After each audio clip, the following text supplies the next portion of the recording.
Good evening. Tonight we sit down with Burkina Faso's transitional president, Captain Ibrahim Traoré, to discuss the coup attempt allegations that have gripped the nation and the controversial confessions broadcast on state television.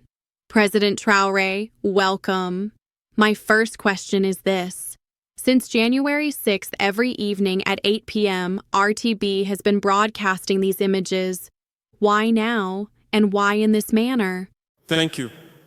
Look, this question is very important because some people see this as a new tactic or psychological warfare.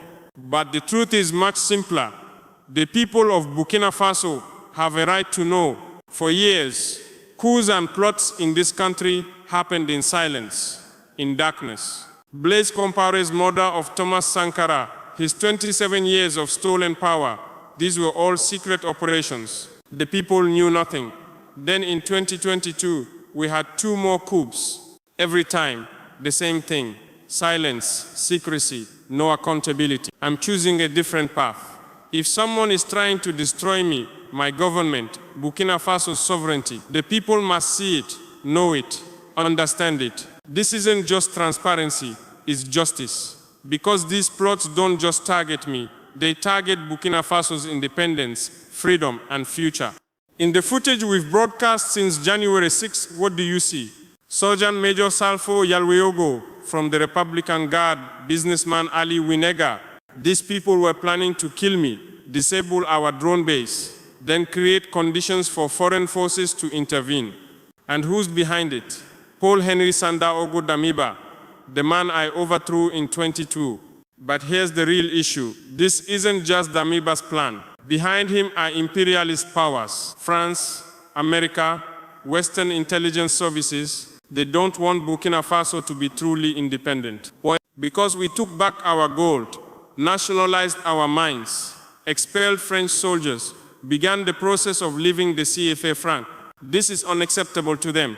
The reason we are broadcasting these confessions on television is exactly this. The people must see who their enemy is, who stands in the way of their freedom. The era of assassinations in the dark, secret coups, silent murders is over. Everything will be in the light, in front of everyone's eyes. The opposition says these confessions were coerced, that people are reading from scripts out of fear. The opposition? Which opposition? Let's speak plainly. There is no real opposition in this country, only servants of imperialism. They don't defend the people's interest. They defend Western interests. They say forced confession. Well, what happened at Guantanamo? What happened at Abu Ghraib? What happened in CIA torture centers? The West ran the entire world with torture, lies, and manipulation. But when we show the truth, they cry forced confession. Look, let me tell you something. If these people were innocent, why did they talk? Why did they give details? Because they are genuinely guilty. They know all the details of the plot because they were inside it. Look at what Salfo Yalweogo described. They were going to shoot me at point-blank range or use explosives at my residence. Then they would disable the drone base, after which foreign forces, meaning Damiba's connections in Côte d'Ivoire and France, would intervene. Isn't this a terrorist operation? Isn't this plunging the country into chaos? And here's the interesting part. Western media is now screaming about human rights. But the same media was silent when Damiba was in power, because he was the West man, France's puppet. When I removed him from power, he had made no progress in fighting terrorism. The country was in pieces, but nobody said anything. Now I'm showing the truth. The people are learning everything, and suddenly everyone becomes a human rights defender. This is hypocrisy. We are transparent, open, honest. We have nothing to fear, because our people are with us. International legal experts are calling this method a television trial. What about the presumption of innocence? Presumption of innocence. Do you know when Westerners use these words? Only in Africa, only in countries like ours. What happened to Assange, Manning, Snowden? They were thrown in prison, sent into exile, tortured for revealing the truth. But the West boasts about democracy. Presumption of innocence is a luxury. We are at war. Terrorists control the third of our country. Every day our soldiers, our civilians were dying. When I came to power, Burkina Faso was on the brink of collapse. Now you say television trial. No, this is the people's trial. The citizens of Burkina Faso must see, know, understand. Because if this coup had succeeded, thousands would have died. The country would have been dragged into civil war. And who would have won? The imperialists. They would plunder our resources, exploit our land, use our youth as slaves. I will not allow this. Thomas Sankara didn't allow it, and neither will I. But let me also say this. These people will appear in court. They will be tried fairly. But first, the people will know. Because democracy doesn't just happen in courtrooms. It happens in the streets, in homes, in the consciousness of the people. We saw Sankara murdered 42 years ago. The people knew nothing. Nobody understood who was behind the assassination. Traoré stayed in power for 27 years. This time is different. This time everyone will know everything. Transparency can be frightening, but it's necessary. We're seeing similar methods in Sahel alliance countries, Mali, Niger, Burkina Faso. Is this a regional strategy? The Sahel Alliance, the alliance of Sahel states, is not just a military alliance. This is a historical movement, the rebirth of Pan-Africanism. Mali, Niger, and Burkina Faso, three brother nations, three revolutions. Why are we using the same methods? Because we're fighting the same enemy. France colonized us for centuries. The West has stolen our resources for centuries. Now we want to control our own resources, and they can't accept it. Do you remember what happened in Mali in August 2025? Soldiers and a French intelligence agent faced accusations on state television. The same tactic. Why? Because it works. The people see, understand, wake up. But we went further than Mali. We didn't just show, we obtained confessions, revealed details, and most importantly, we shared it with our people. Some see this as authoritarianism. I call it popular sovereignty, because the people have a right to know. Knowledge is power, and power now comes not from palaces, not from Western capitals, but from Africa's streets, villages, and youth. Remember what happened last year on April 30th? Tens of thousands of people worldwide, from Africa to America, Europe to the Caribbean, took to the streets for International Day of Solidarity with Ibrahim Traoré. Why? Because they understand Burkina Faso's struggle is the struggle of all Africa, of all oppressed peoples. The Sahel Alliance is the heart of this struggle. We are not just fighting terrorism, we are fighting imperialism, neocolonialism, Western hegemony, and we will win. Because history is on our side, the people are on our side, the future is on our side. Economic indicators are improving, but the humanitarian crisis is deepening. How do you explain this? We hear the words humanitarian crisis a lot, but who's saying this? The UN, EU, Western civil society organizations, the same people who bombed Libya, invaded Iraq, tore apart Syria, now they're giving us humanitarian crisis lessons. Let's look at the facts.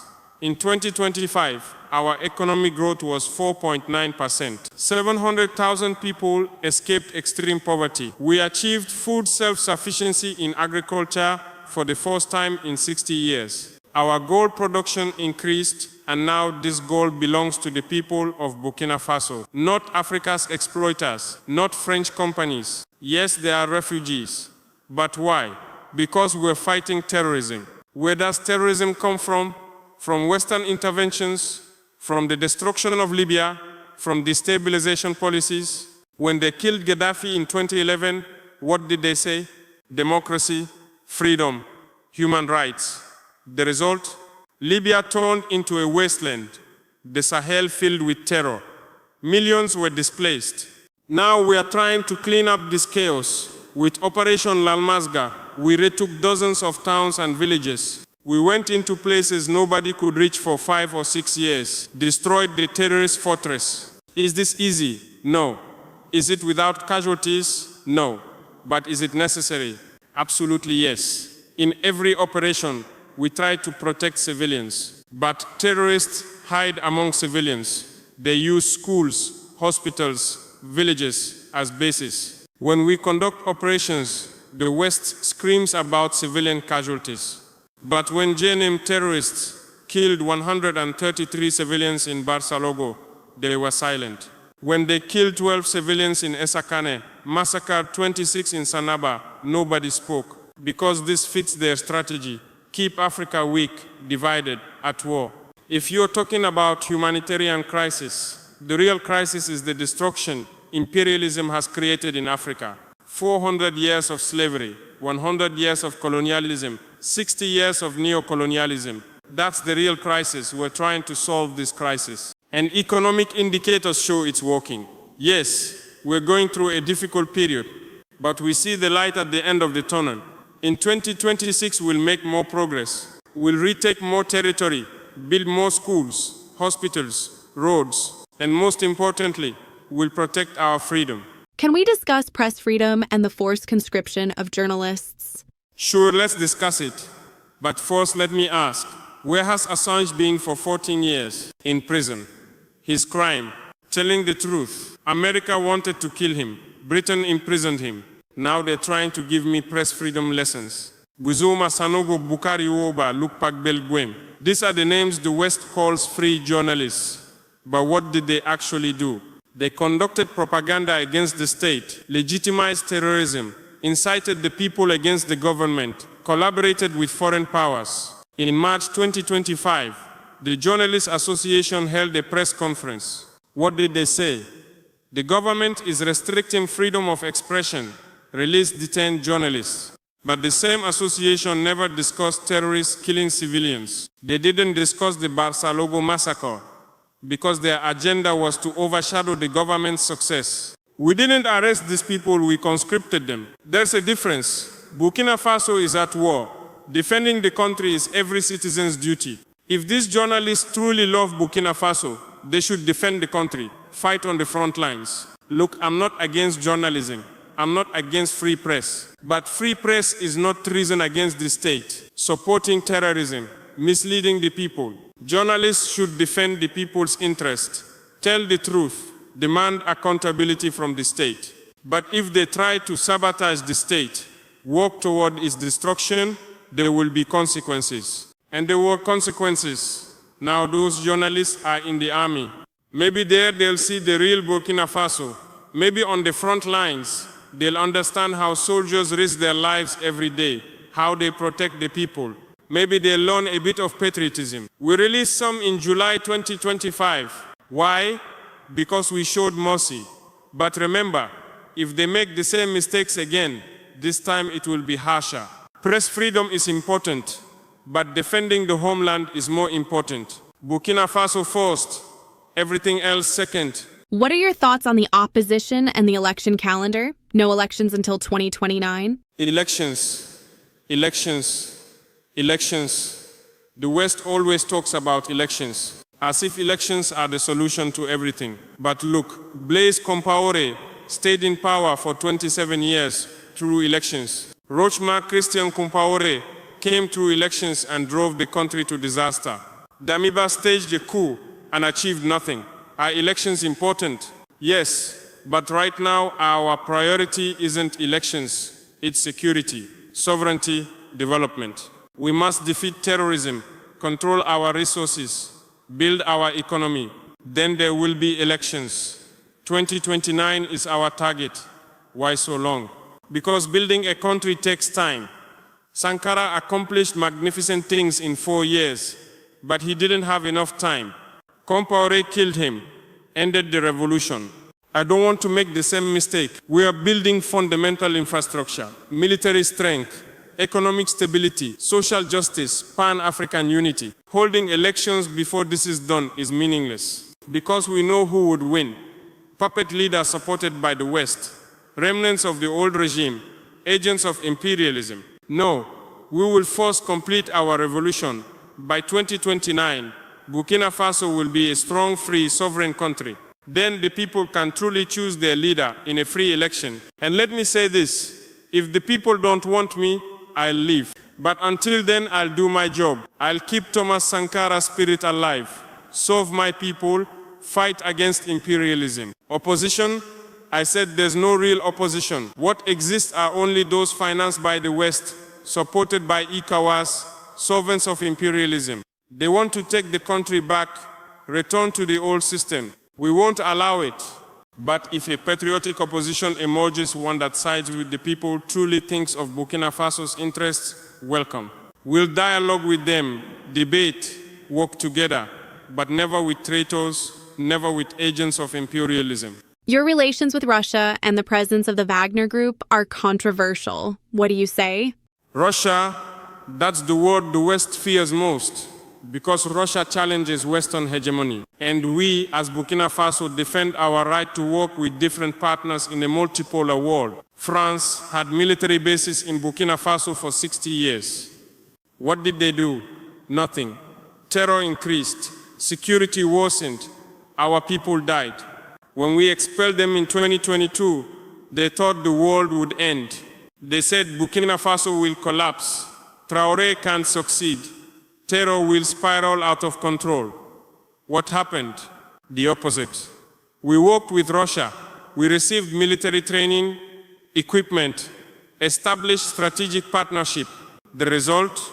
Operation Lalmasga, the retaking of dozens of towns, routing of terrorists, Wagner Group, the group known as Africa Corps. Yes, they are in Burkina Faso. They arrived in late 2022. What do? They provide military training, support operations. In exchange, yes, there's access to gold mines, but this is different from what France did. France stole our resources, gave us nothing. Russia makes a fair deal, service in exchange for resources. And most importantly, Russia doesn't tell us what to do, doesn't interfere in our internal affairs, respects our sovereignty. In May 2025, I went to Moscow, attended the Victory Day parade, met with Putin. The West went crazy. They said Traore is Putin's puppet. Burkina Faso is becoming Russia's client state. Nonsense. We are nobody's puppet. We are a sovereign country.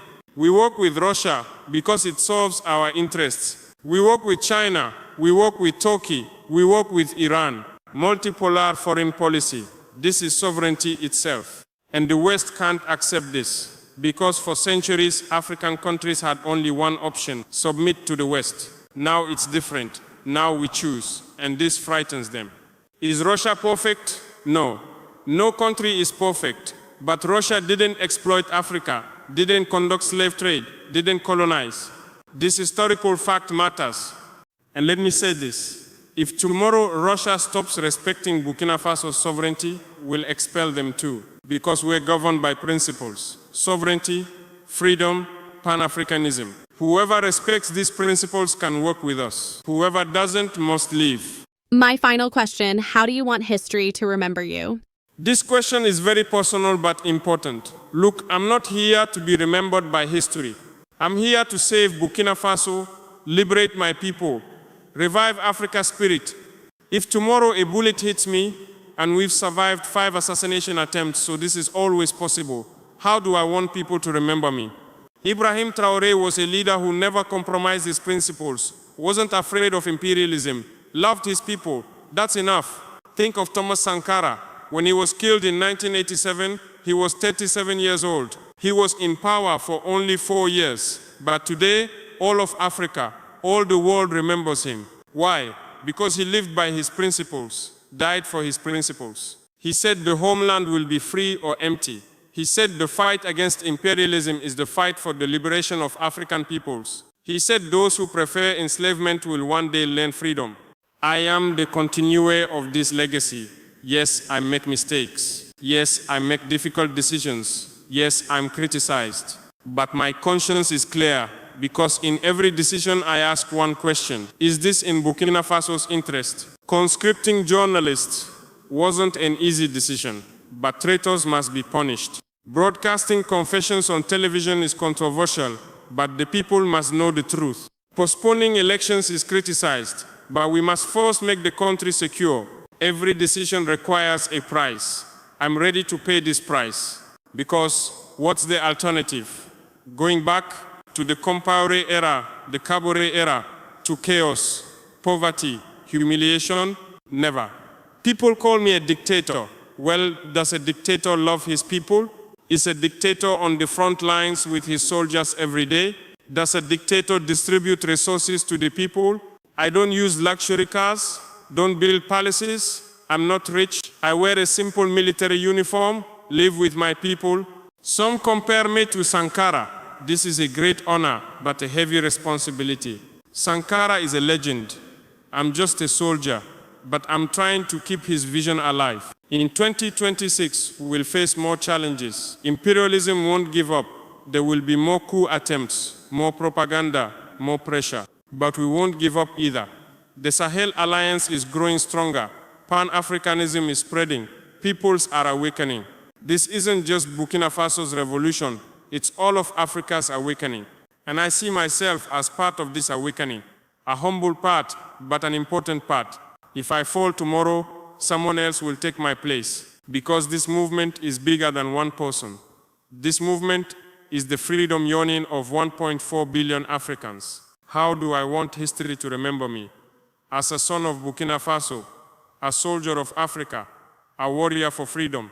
That's enough. President Traoré, thank you for this candid and comprehensive interview. Thank you. And I call out to the people of Burkina Faso, the peoples of Africa, freedom fighters everywhere. The struggle continues. Victory is near. The homeland will be free or empty. Long live Burkina Faso. Long live Africa.